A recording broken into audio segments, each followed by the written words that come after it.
full and complete understanding of what exactly is in those files. Which gives the media the right to go in and check it. You probably won't bother because you're not going to like what you see. But this was total weaponization. It's a disgrace. Should never happen in this country. But now you'll be able to see for yourselves, all declassified. Is that correct? Would you Yes, sir. say? All declassified? Yes, sir. Everything? The FBI file with there's a classified annex, but other than that, this will put everything in the public eye. Is anybody going to look? Huh? What about you? You going to look?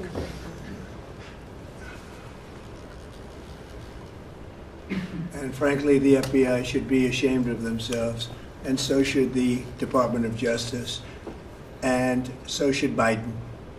Okay? Next, sir, we have an executive order for your attention. We've taken action against a number of law firms that have participated either in the weaponization of government, the weaponization of the legal system for political ends, or have otherwise engaged in illegal or inappropriate activities.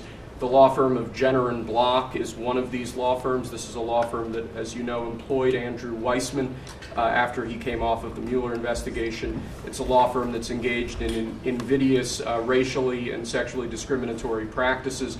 It's also a law firm that has participated in the weaponization of the legal system against American principles and values, and we believe that the measures in this executive order will help correct that. And Andrew Weissman is the main culprit? He's certainly... With respect to this firm? He is one of a number of reasons that we believe this executive order is warranted. He's a bad guy.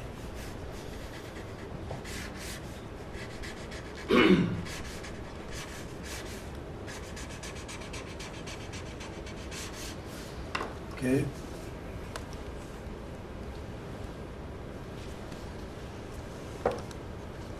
Next, sir, we have an executive order for your attention relating actually to government payments.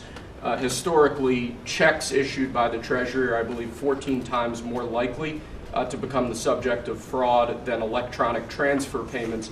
This is an executive order that's going to push the Treasury Department to modernize its payment system to ensure that where possible they're using electronic methods of payment as opposed to paper checks in order to reduce waste, fraud, and abuse in the government, which is obviously an endeavor that we've been pursuing in numerous aspects of government under your leadership. It's basically modernization of equipment and methods, and it's something that really I think he's going to be a great Secretary of the Treasury wanted, Scott, and so we're doing this, and we have other modernization programs going on. We could let somebody else, whoever's next, whoever that may be, do it, but it's something that should have been done 25, 30 years ago.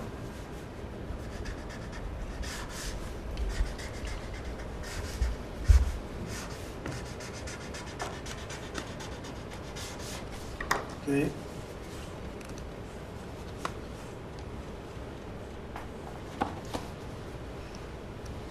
Along similar lines, sir, this is an executive order. We're calling it Protecting America's Bank Account. The basic idea here is that instead of having lots of different departments and agencies and offices issuing payment, often without justification, often without any provided rationale, we're going to be centraling payment processes where possible in the Department of the Treasury and ensuring that measures are taken in Treasury against waste, fraud, and abuse to ensure that money that's leaving the public Treasury is as protected as it possibly can be. All right, good.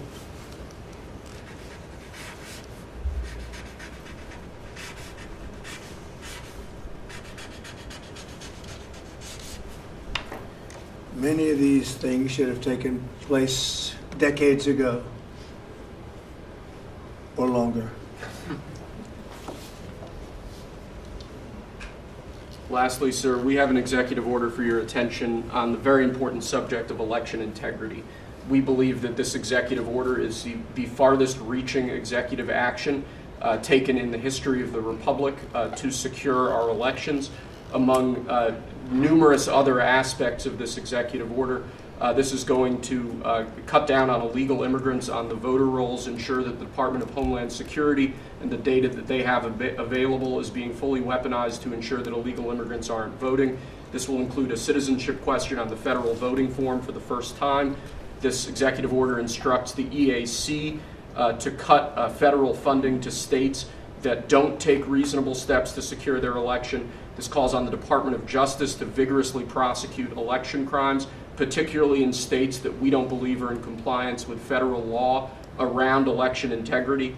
I could go on and on for a while, sir, but the compliance with National Election Day rules, cracking down and investigating and prosecuting foreign interference in our elections, revoking President Biden's Executive Order 14019, which essentially weaponized government to corrupt and pollute our election process. There's a lot in here, but we believe that these are very important steps that we need to be taking as an administration at your direction to ensure that our elections are as secure as they possibly can be. Okay, you all understand that? Yes. Election fraud, you've heard the term. We'll end it, hopefully. At least this will go a long way toward ending it. There are other steps that we will be taking in the coming weeks, and we think we'll be able to end up getting fair elections. Perhaps some people think I shouldn't be complaining because we won in a landslide, but we got to straighten out our election. This country is so sick because of the election, the fake elections and the bad elections, and we're going to straighten it out one way or the other.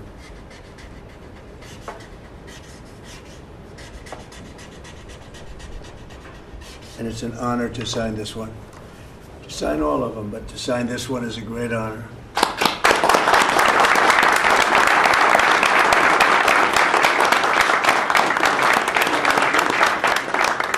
Thank you very much. Sorry, sir. So we're going to go around the room a little bit quickly, and we're going to introduce these very outstanding people. They've had, in all cases, outstanding careers. They're very incredible people that are going along as rapidly as the system can go along. We're ahead of, I guess, anybody else thus far. So I want to thank John Thune. He's done a very good job, and the whole Senate.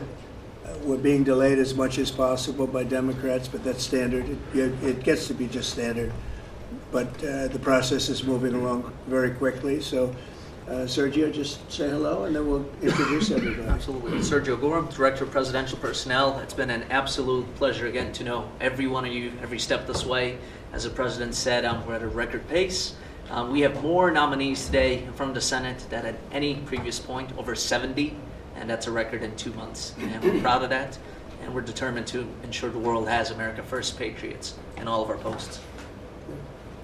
Charlie? Charles Kushner. I'm going to France and Monaco, and proud to serve under the greatest president of our country. Very proud to serve. Thank you. Thank you, Joe.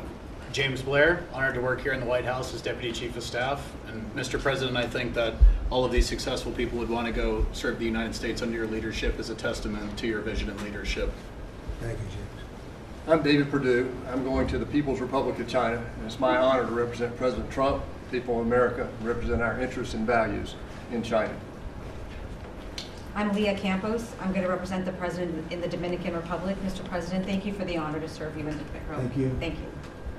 Mike Waltz, National Security Advisor. Look forward to working with every one of you on behalf of the President, his leadership, and the American Thank you. people. John Arrigo.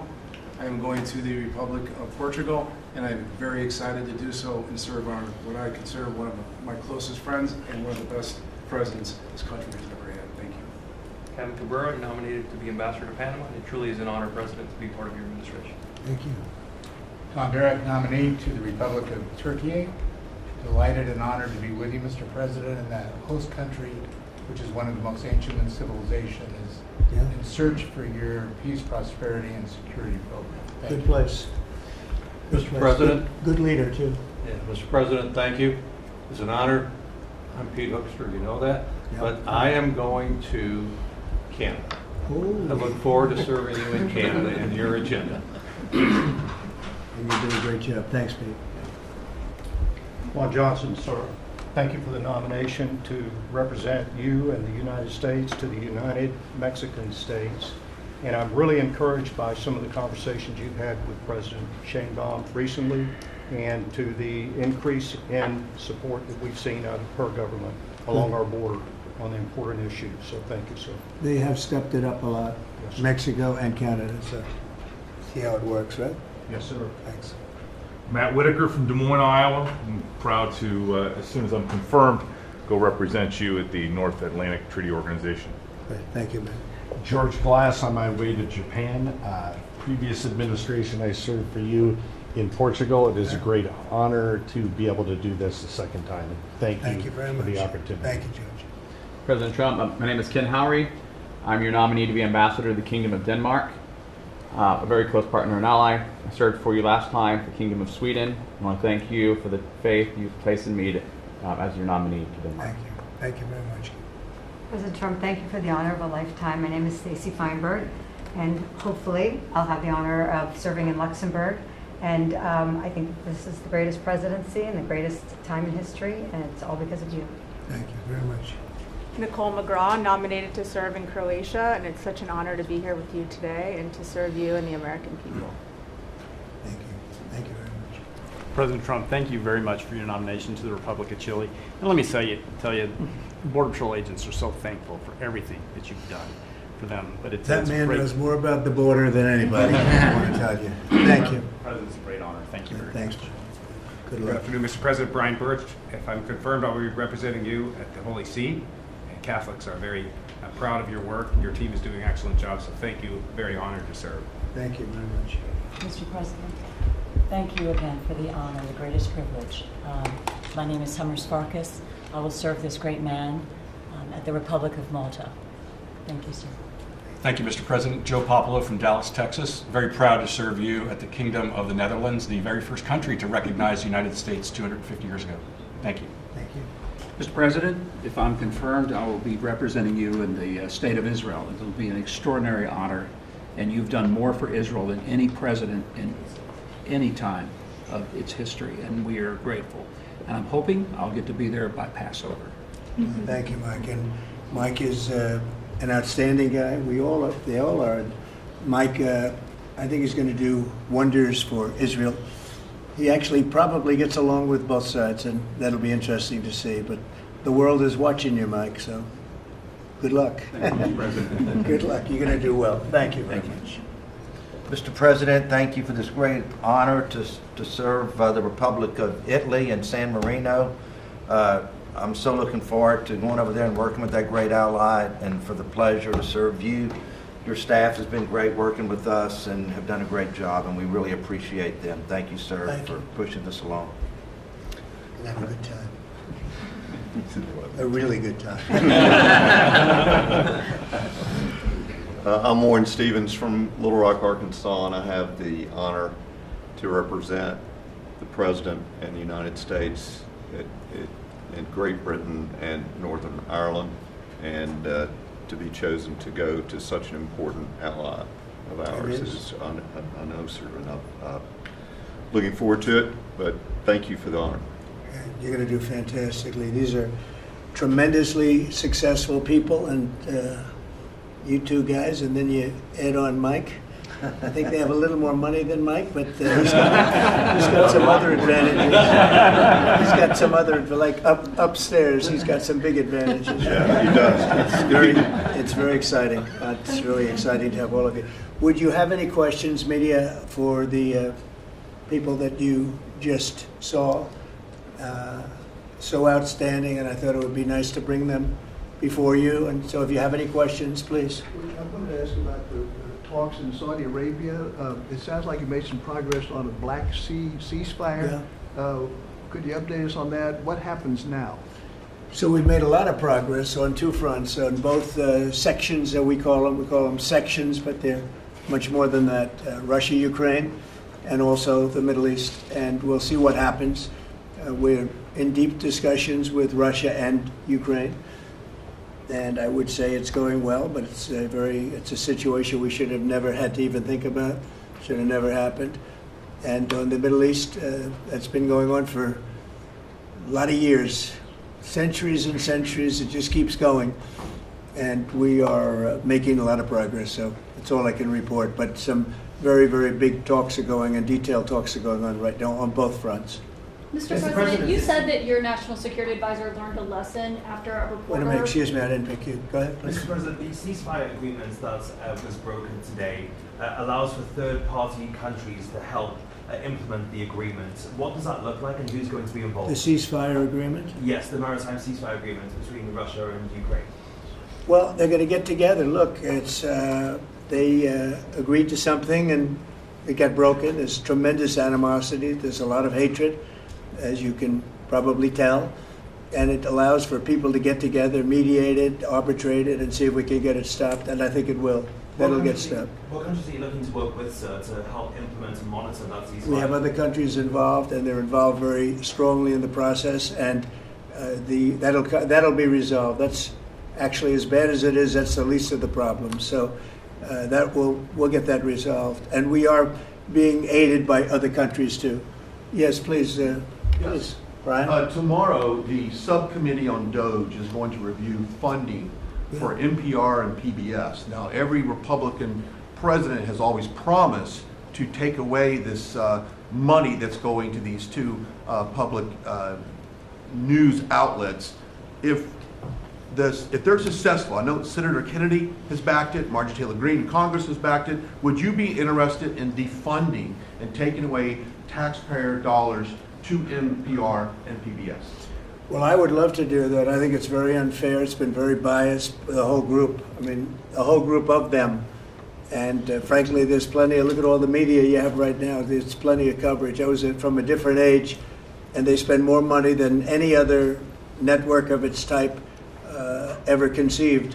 So the kind of money that's being wasted, and it's a very biased view. You know that better than anybody. And I'd be honored to see it end. We're well covered. Look at all the people that we have here today. We're well covered, and we don't need it. And it's a waste of money, especially. I don't even know what DOJ's recommendation is. I assume their recommendation is to close them up. Well, after they hear all the testimony, I think they're going to make a decision relatively sooner than later. Yeah. But we'll see what that turns Yeah, out. I can't imagine that they wouldn't, because they have found so much waste, fraud, and abuse, hundreds of billions of dollars, and just waste, fraud, abuse. You heard yesterday some of the new things that were found. 22 billion just in environment, billion. You know, if you had 22 million, Warren, it would be nice, but 22 billion put into environmental accounts. One was 2 billion into one account, Stacey Abrams, where they had $100 in the account. And just before I came in, they put $2 billion. And you guys are looking, so you mean 2 million or maybe 200,000? No, $2 billion were put in the account. What do you think of that, Mike? Do you think that's a straight deal? 2 billion? Just write me the check, Mr. President. I'll take me to Israel. It's it's a horrible thing, and we have so many of those things. So they've done an incredible job, and the country wants to hear it. I think Doge is actually very popular because of what's happening. They're hearing about all of these scams and for big money. Tremendous amount. And when you add it up, just hundreds of billions of dollars being wasted, and much of it's fraud. You know, we talk about waste, and it is waste and abuse, but a lot of it's fraud Can I too. follow up on something? Yeah, go ahead, Brian. I just want to follow up on that. If Planned Parenthood is defunded, would you look into the harvesting of baby organs that they've done throughout the years, and maybe go after some criminal prosecution on that? Well, I think you're talking about a subject that is a heated subject, and we'll look into it. We're going to look into everything, but that's certainly a subject that's been debated for a long time, and we will look into it, yeah. Mr. President, some senators have expressed hope that the White House will support a rescission package to codify some of the DOGE cuts into law. Where does the White House stand on that? And are you making progress? Which package? A rescission package to codify some of the DOGE cuts into law. You know what? It would be great. I think we're going to do that. I think they're going to do it. I think we're also going to be codifying a lot of the executive orders that we've done, which have been very popular. And we're looking at one, I will tell you right now, that I think perhaps will be controversial, but not with the people, and that's sanctuary cities. We're going to end sanctuary cities for some of these jurisdictions that aren't cooperating with law enforcement. They're guarding criminals. They're taking the rights away from the citizens of their state and their city. And we're going to be ending sanctuary cities if we find it necessary to do in certain major areas. And we may just end the entire thing altogether, because it's just a way of protecting criminals. and nobody else is benefited by that. And for some reason, Democrats want to keep and they want to shield criminals from being sent back to their countries or being sent to prison. And in the meantime, the crime rate has gone through the roof. Under Biden, it was through the roof. It's starting to come down, but we're taking a lot of people out of here. So we may be presenting you very shortly with a executive order ending sanctuary cities. Mr. President, are you going to change any of the practices that your national security officials used after a reporter was inadvertently added to a group chat about attacks on Yemen? Well, I think it's a question I've been asked now, and I've given a few answers, and they've all been the same. We have an amazing group. Our national security now is stronger than it's ever been.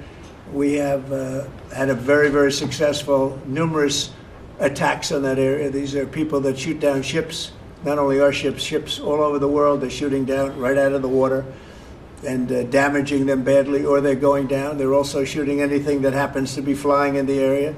We hit them very, very hard. There was no classified information, as I understand it.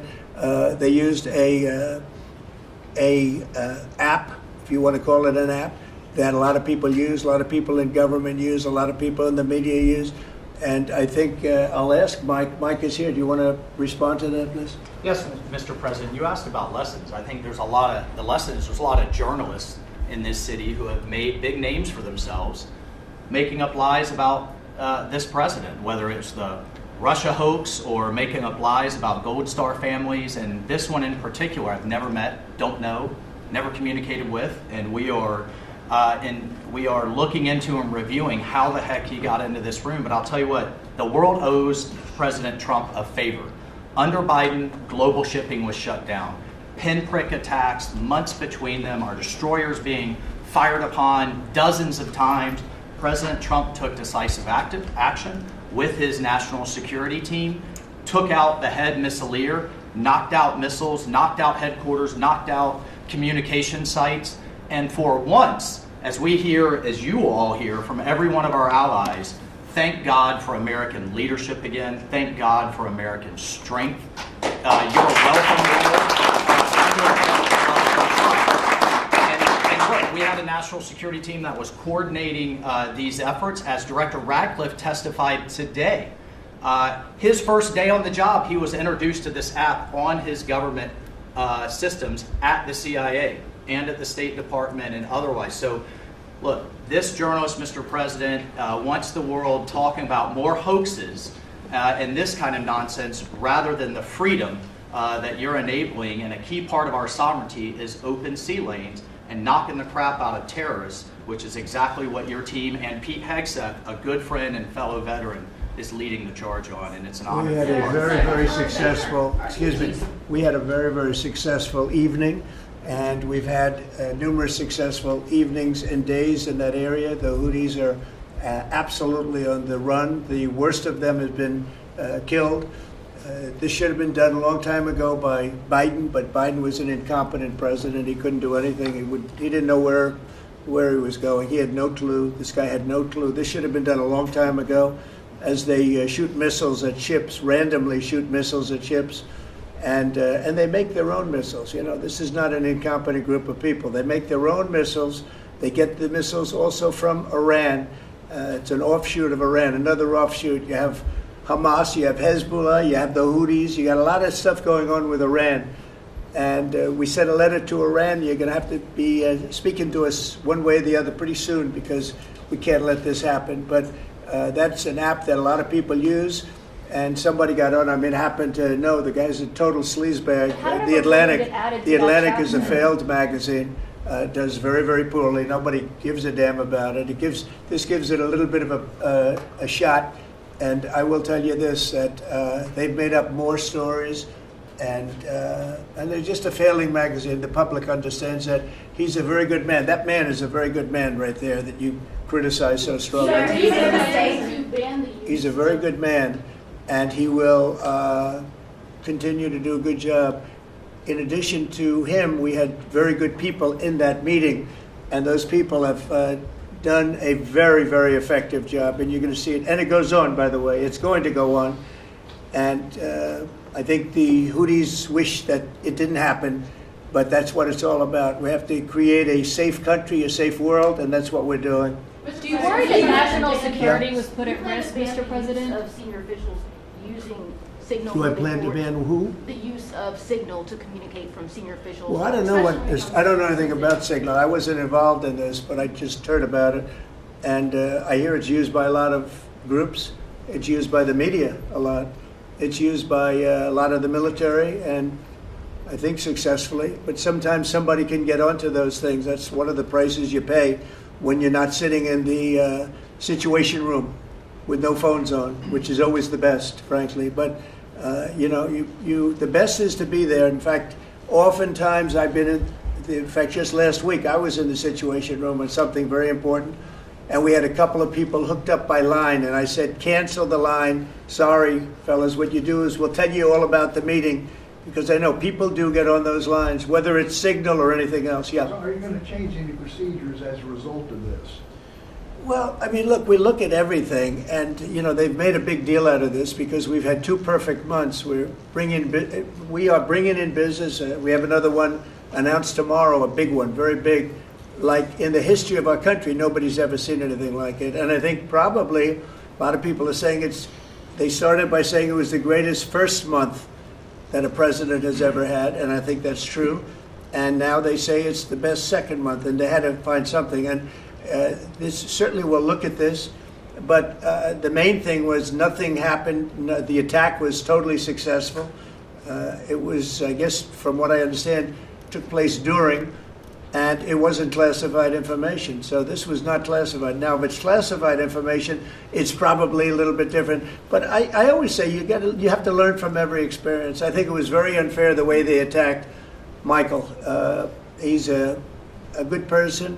The person that was on just happens to be a sleazebag, so maybe that's just coincidence. I don't know. But you are going to conduct an investigation. Would it be a problem if Mr. the Atlantic President released all the text messages if they're not classified? Well, I don't know. I'd have to ask the military about that, because maybe you wouldn't want that. I don't know. I will say this: that from what I heard, the man that we're talking about, who's not somebody that I don't think most people have ever heard of, he left. He found it very boring, and he left early.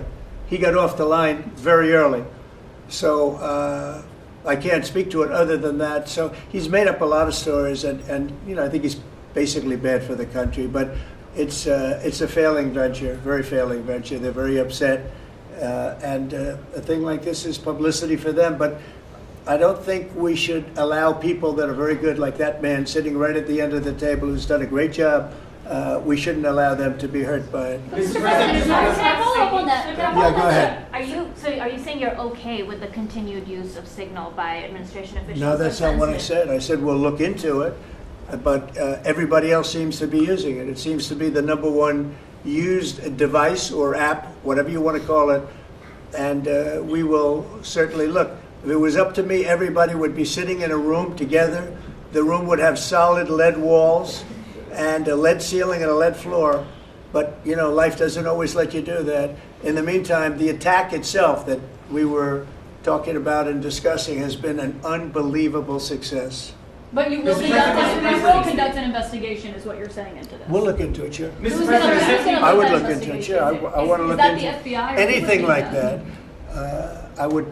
I would ask them. It's not really an FBI thing. It's really something having to do with security. Security, like, will somebody be able to break in? Are people able to break into conversations?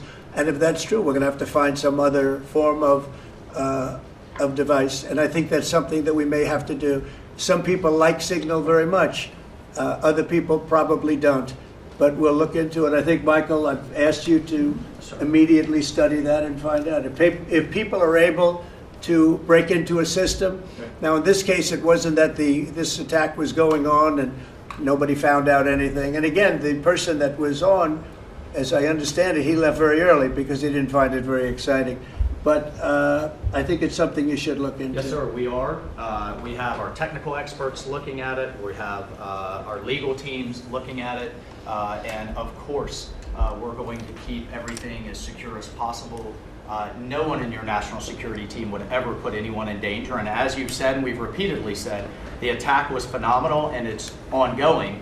But the media wants to talk about everything else except for the hostages you're getting out of the Middle East, Iran on its back foot, sea lanes getting reopened, peace in Europe. As we just saw today with a Black Sea ceasefire, we were just on with Steve Witkoff, myself, our team in Saudi Arabia. They want to talk about all this other stuff except for your amazing successes and the successes of your team. One of the other things, and sometimes you have to move very quickly, and there are other devices that are very good, but they are very, very cumbersome, and you're not able to use them and from a practical standpoint. So all we can do is find out the best we have with modern technology. They'll probably get better over the years. Yeah, go ahead. Sir, on the Black Sea, so the Kremlin has said that there were several conditions that would need to be met for this agreement to happen. This includes sanction relief for banks and some companies. Did the U.S. agree to all of those conditions that they laid out? They will be looking at them, and we're thinking about all of them right now. There are about 5 or 6 conditions. We're looking at all of them. Mr. said that it's looking into how journalists got added to that signal chat. Is it possible that there could be a firing of even a lower mid-level official once that person is identified? About what? About the signal chat that we've been discussing. We've pretty much looked into it. It's pretty simple, to be honest. It's not. It's just something that can happen. It can happen. You can even prepare for it. It can happen. Sometimes people are hooked in and you don't know they're hooked in. They're hooked into your line and they don't even mean bad by it. But it's not a perfect technology. There is no perfect technology. The really good ones are very cumbersome, very hard to access. And I think we're going to look at, we always want to use the best technology. This was the best technology for the moment. But again, it wasn't classified, so they probably viewed it as being something that wasn't that important. And it obviously, with the attack being, I mean, I don't know if it's been read out to you yet, but that attack was a tremendous success for the U.S., a tremendous success. Who said the information Go ahead, was please. not classified? Do you think that Mike Waltz made a mistake, and does he need to apologize? No, I don't think he should apologize. I think he's doing his best. It's equipment and technology that's not perfect, and probably he won't be using it again, at least not in the very near future. What do you think? That's sir. I agree with you. Let's get everybody in the room whenever possible. A lot of times you find out defects by exactly things like that, but I don't think it's something we're looking forward to using again. We may be forced to use it. You may be in a situation where you need speed as opposed to gross safety, and you may be forced to use it, but generally speaking, I think we probably won't be using it very much. The Secretary of Defense, on that chain, the Secretary of Defense, Pete Hegseth, and J.D. Vance, the Vice President, said that the Europeans were freeloading. Do you agree with that assessment?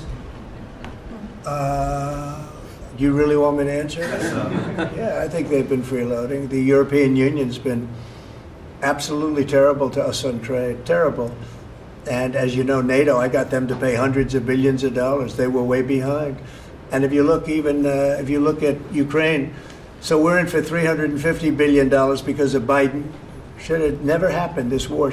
All these dead people should not be dead. All these broken cities that are demolished down to the ground, those gorgeous towers, the most beautiful in the world, the most beautiful spires in the world. The spires in Ukraine were said to be the most beautiful of all.